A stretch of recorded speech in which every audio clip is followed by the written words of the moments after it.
You've probably heard of the Holy Trinity, right? A divine structure built on things like love, creation, and truth. But what happens when you take that idea and just flip it on its head? What if that structure was rebuilt not to enlighten but to control? Today, we are diving into a really fascinating and, frankly, a pretty terrifying concept, a corrupt Trinity, engineered for absolute power. Just let that sink in for a second. Instead of a loving creator, imagine a God whose primary drive, whose very expression of power, is to consume, not to create, not to nurture, but to absorb. And that one single unsettling question? Well, it's the key to the entire dark philosophy we're about to unpack. Okay, so this slide right here, it lays out the perversion perfectly. On one side, you have the pillars of a benevolent faith we're all familiar with, but on the other side, each one is twisted into a very specific tool for control. Benevolence becomes consumption, sacrifice becomes subjugation, and truth, well, truth becomes deception. This is our roadmap. Let's follow it down. So let's start at the top, with the father figure. In this system, the loving creator is swapped out for something far more primal, an entity of just monstrous, bottomless greed. So meet the first pillar of this corrupt trinity, the all-consuming maw. As you can see here, this isn't a father, it's a wrathful master. Its entire theology is completely inside out. See, creation isn't an act of love, it's an act of devouring, of absorbing everything and everyone into a single, endless void.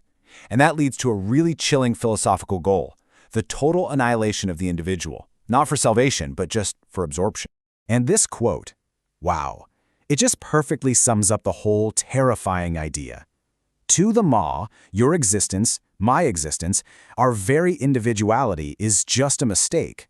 It's a bug in the system, a fleeting error that has to be erased by being consumed. I mean, this is a theology built on pure, terrifying nihilism. Okay, on to the second figure. If you corrupt the father into a consumer, what in the world happens to the son, the classic symbol of sacrifice and redemption? Well, it gets twisted into a brutal tool of subjugation, an instrument of forced conformity known as the Pale Redeemer. This entity completely flips the script on what redemption means. Sure, salvation is offered, but it's a forced conversion that literally strips you of your identity. And get this theological corruption. Its blood doesn't wash away sins, it stains and binds you to its will. The whole goal is to purge individuality, which it calls an imperfection, in exchange for a perfect but completely hollow existence.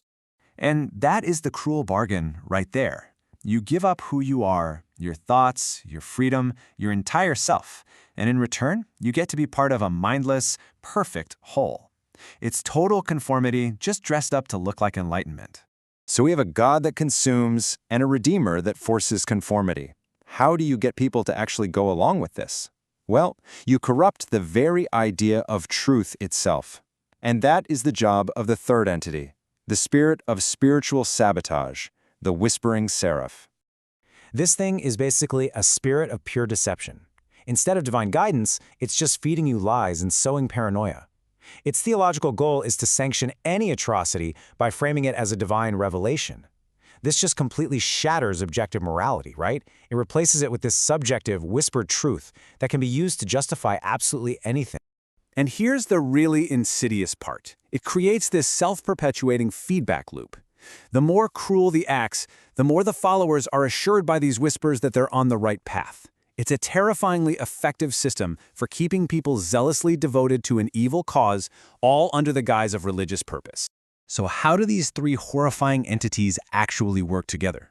Because they don't just exist side by side. No, they are unified and weaponized by a fourth, composite being that represents the system's ultimate goal, the Grand Architect. And this slide just breaks it down so perfectly.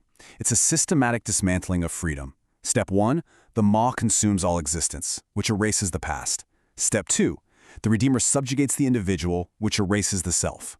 In step 3, the seraph whispers lies, erasing objective truth. You put them all together, and you've built the perfect prison.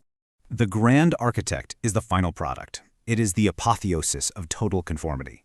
It's not just a God you worship. It is the singular, unquestionable reality of the whole system.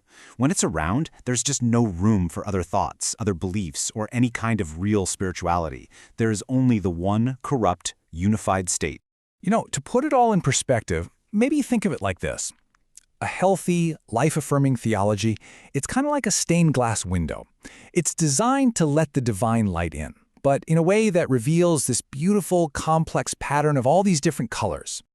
But this corrupt system we're talking about, it's the exact opposite. It's a black hole pretending to be a window. It doesn't illuminate anything. It just draws all the light, all the color, all individuality into its crushing center until absolutely nothing remains but a singular, silent void.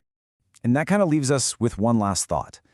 Whether it's in a story or in the real world, when any ideology, divine or not, demands absolute, unquestioning unity, what is the real cost of that belief? What's the true price of that kind of faith?